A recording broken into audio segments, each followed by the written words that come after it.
Hello everybody, welcome to my YouTube channel. Today I am uploading another video onto my YouTube channel on acne, and इसके next video में I'll be uploading acne solutions.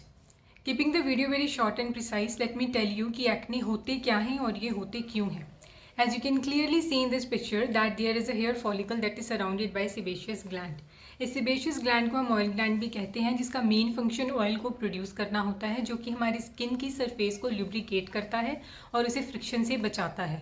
But due to certain factors and triggers, जब यही oil gland ज़्यादा मात्रा में, ज़्यादा amount में oil को प्रोड्यूस करने लगता है, so that leads to acne और पिंपल और breakout over our skin. Now there are different acne that you can see in your life, such as the whiteheads or blackheads, जिन्हें हम कोमेडोन्स भी कहते हैं. It can be papular acne, it can be pus-filled acne, जिन्हें हम pustular acne कहते हैं, and it can be the nodulocystic acne, which is the most severe form of acne, and it can even leave the scar on your skin with pigmentation.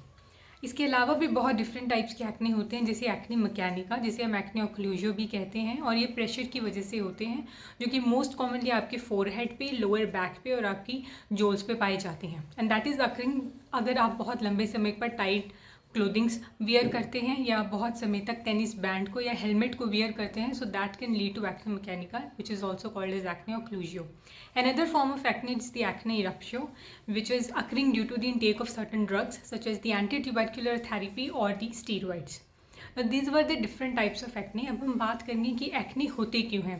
There are different reasons which are leading to acne, such as the genetics. It can be due to the dietary factors. अगर आपकी diet है वो glycemic high glycemic index के food में rich है.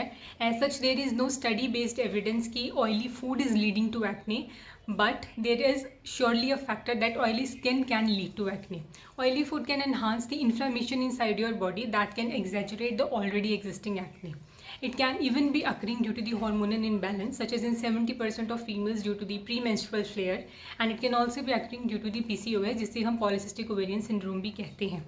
Acne environmental stress और psychological factors के द्वारा भी हुआ जा सकता है. So this was my video over acne and the different types of acne and the factors which are leading to acne, and I hope that this video was informative for you. Thank you.